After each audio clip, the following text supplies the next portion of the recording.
morning, ladies and gentlemen. Welcome to the Fire Headquarters Project Update. Today we have with us Commissioner Jurdevig and myself, along with department heads, and of course our own very own Fire Chief, Mr. Dan Fuller. So, Mr. Fuller, Chief. Thank you, Commission President Dardis. Today is just an overview, an update of where we are at with this project, and to give some preliminary timelines of what we're looking at. So, obviously the background here, 1201 10th Avenue East. This land has been purchased, closed on. That's just shy of a 4-acre lot. This is just a slide from the last presentation that I had showing the outline of what our 4-minute drive time is from this location and how many residents and businesses are going to be affected by a better response time. We bought a lot large enough for a 30,000 square foot building, which is what our projections show we're going to need, and also has an additional area for any future fire department, city projects, anything like that.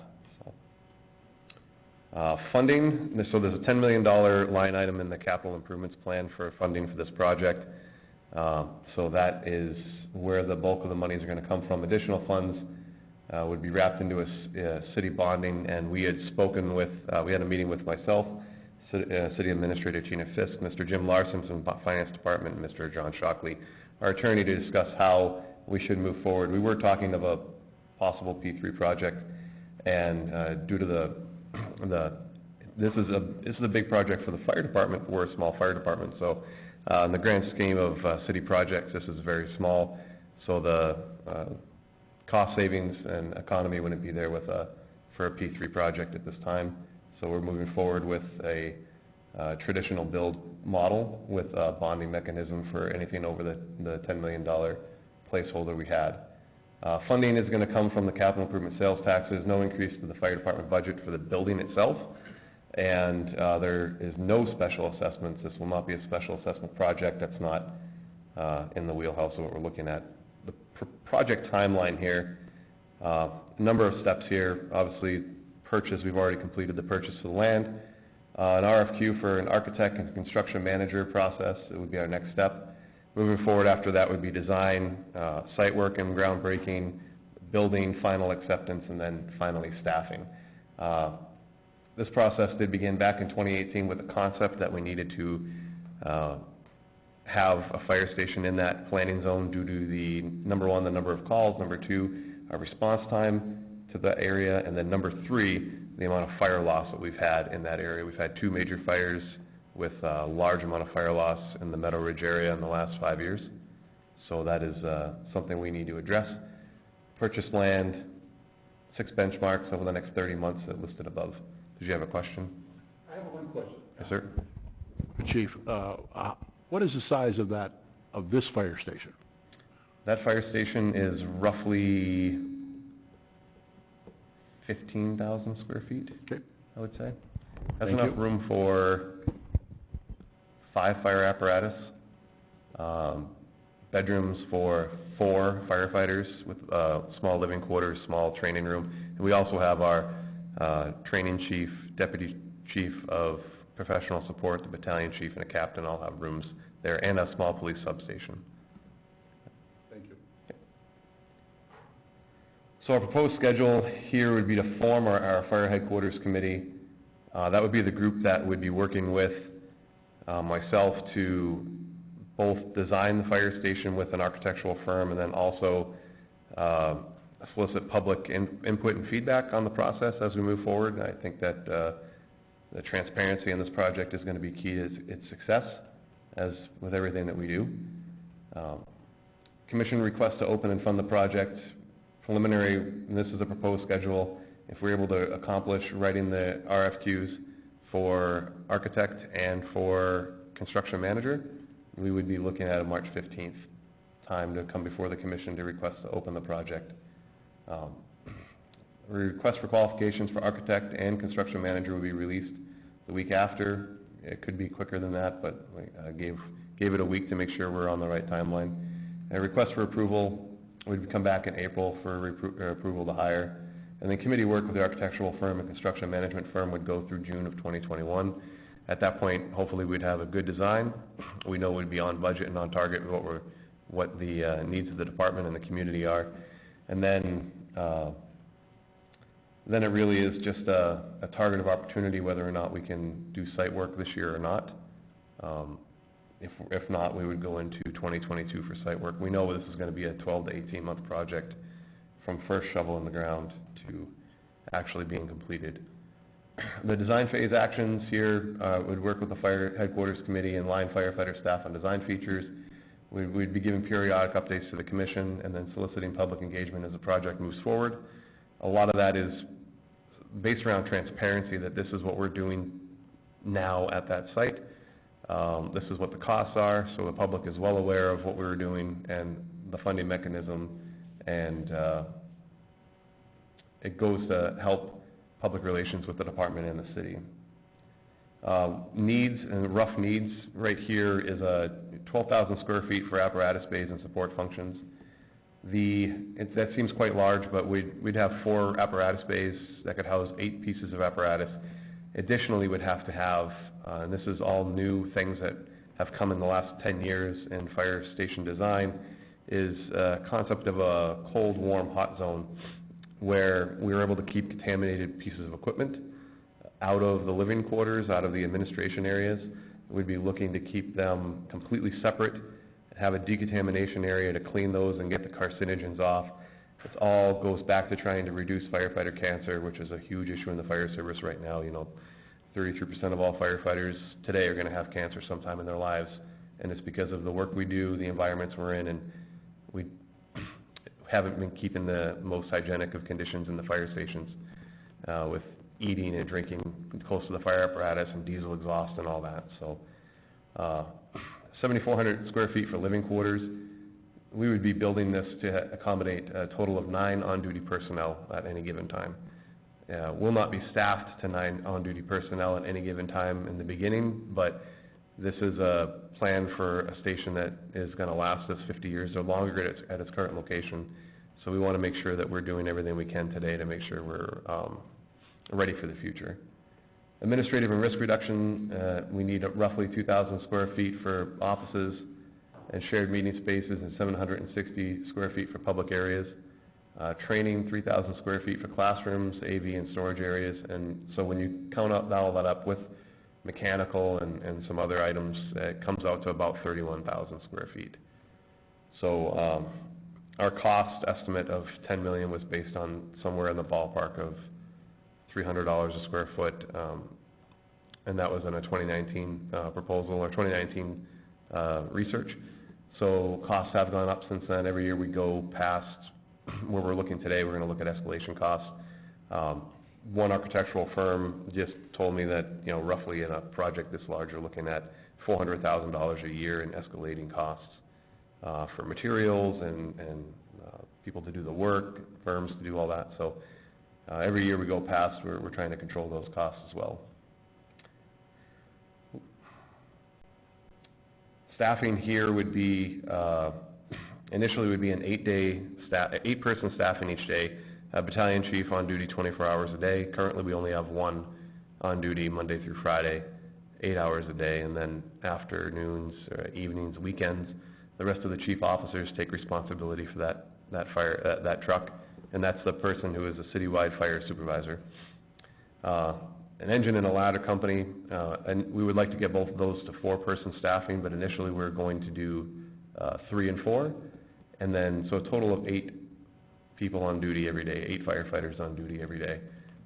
When we go for hiring, the numbers aren't going to add up to 8 a day. We are going to use our part-time staff and try to supplement our staffing for a year to see if we can, if that model is indeed sustainable. I think we have a lot of hard-working, dedicated, resourceful young firefighters working for us part-time, some of them doing up to 48 hours in a month. I think that model will continue, and the opportunity will always be there, and it helps us long-term with our strategic hiring process, that we can hire our own firefighters who have been trained and know our department and know our city into a full-time position rather than hiring someone from the outside. That is not to say that when we hire bulk numbers of firefighters that we won't get to that point. We most likely will. And then an additional 7 administration and risk reduction staff to begin with. We are looking to hold space in this building to increase those numbers over the next 10 to 15 years, and we know we're going to have to. So that is part of this whole thing of where we can actually put the point on how much space we need today and how much space we're going to need in the future, but not building the Taj Mahal of fire stations that has so much space that everyone gets their own commission chambers. That's not going to work. So that is just the brief update I have. I stand for questions, discussion on any of these points.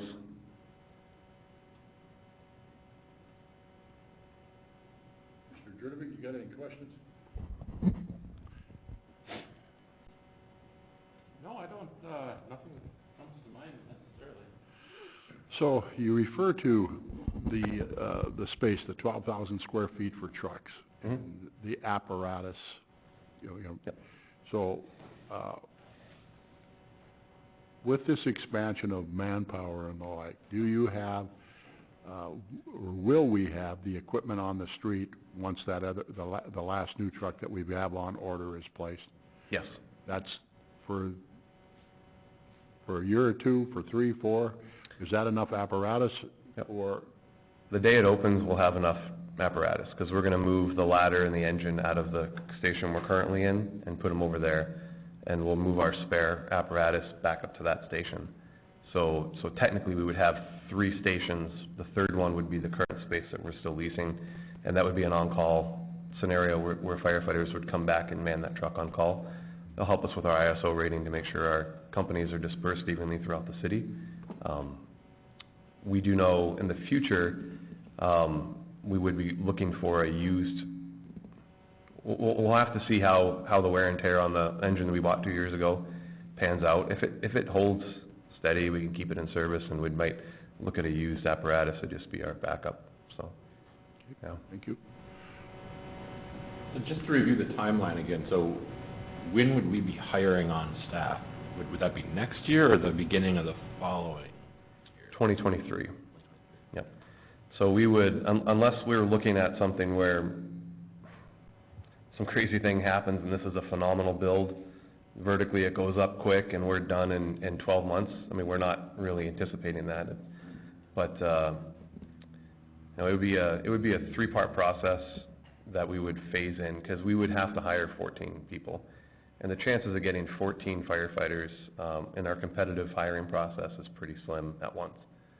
So we would break it into 6 and 7, something like that. We are, if you bring up a great point too, and I'll just touch on this, there are federal grants out there for these personnel as well. So we have a grant that is due in 2 weeks, and we are writing to that right now for 3 personnel, 3 firefighters. And we are going back and forth right now on whether or not we try to go for, we would have to hire within 12 months of being awarded the grant.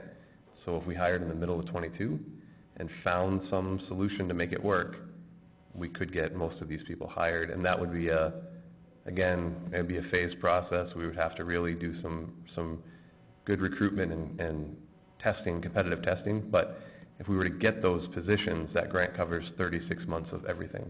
Their training, their PPE, all their salary and benefits. So, I don't think Dustin's here from what I can see, but another question that comes to mind is what our timeline is for putting in a light on 10 at night, as well as any other potential changes on 9th.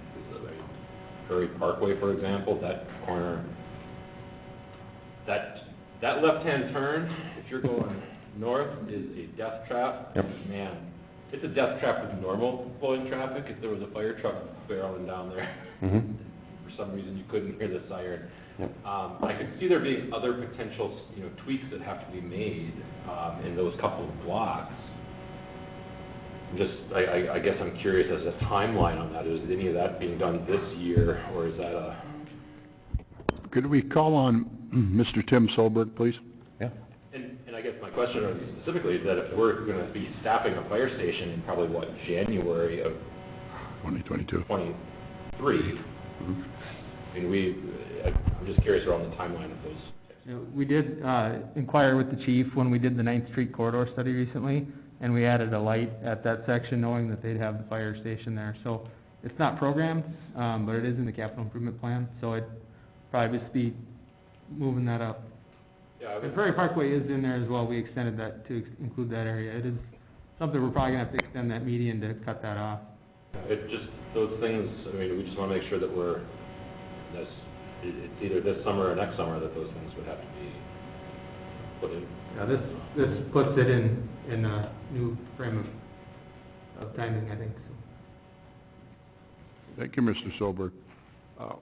My next question would be for Mr. Larson or Mrs. Fisk with regard to the capital improvement fund being used on this. Just address that, please, and then also in Chief Fuller's slides, if it's over 10 million, because that's what's been identified, there'd be some bonding, and if you'd explain that too, please. So yes, we did meet with the chief and others and looked at the funding, and in our capital improvements, we do have a $10 million number already that's been, and our approach to capital improvements, we do look at the be able to actually fund what we put in there, or we identify clearly that it's unfunded and we got to work towards it. This was an item that was shown as to be funded, knowing that it was going to be in the near future at 10 million. So the additional 4 million would receive bonding. We'd anticipate that bond term might be anywhere from 15 to 20 years to keep the payment down, and we would be able to handle it through sales tax capital funds. But at the same time, while we have identified it to make sure that we've got the ability to do it, we will continue to look for any potential other funding sources. And if Chief Fuller is able to get enough grants, we might be able to use some of their operationals to cover that. But that's not identified. We just wanted a positive solution. And as we move forward, continue to update the CIP here in the near future, we will be making sure that this is taken into account. But the funding model does not include special assessments. It does not include any special assessments. Thank you. And also no operating revenues to be used towards this as well. Because as they are expanding, the operating revenues will need to go towards the staffing and the other needs of day-to-day operation. Very good. Thank you, Mr. Larson. Just one more clarification on that. What about any potential changes to the roadway or lights on 9th? Would those potentially be included in that statement around no special assessments, or is that? As Mr. Solberg indicated, that those have already been accounted for within our CIP, so whatever method was assigned to it at that time is what we would use for it. But this project does not have any additional funding towards the roadway improvements that would need to be made. Thank you, Mr. Larson. Mrs. Fisk, do you have anything? Department heads, do you have any questions, concerns? Commissioner Jurdovich? Thank you, Chief Fuller. I'd also like to commend Chief Fuller. I have been participating in some meetings with him with regard to fire protection for the overall communities, Fargo, West Fargo, Horace, and some of the rural. We've been having some meetings to that effect, and to making sure there's an amazing map that the two chiefs have created as to where our fire stations are and the possibility of shared agreements as to how we will respond to that. Nothing's in stone yet, but the planning that they've been doing is phenomenal. We've also had the new fire chief from Horace at the meetings, along with the mayor, Corey Peterson. So it's good collaboration and cooperation and discussions as to how we move forward in the future to make sure all the citizens in our regional area are protected. And I give kudos to Chief Fuller and Chief Dirksen for leading that effort. Very much appreciate it. Thank you. Thank you, sir. That's all I have. Nobody else? Thank you, Chief. Yep, you're welcome.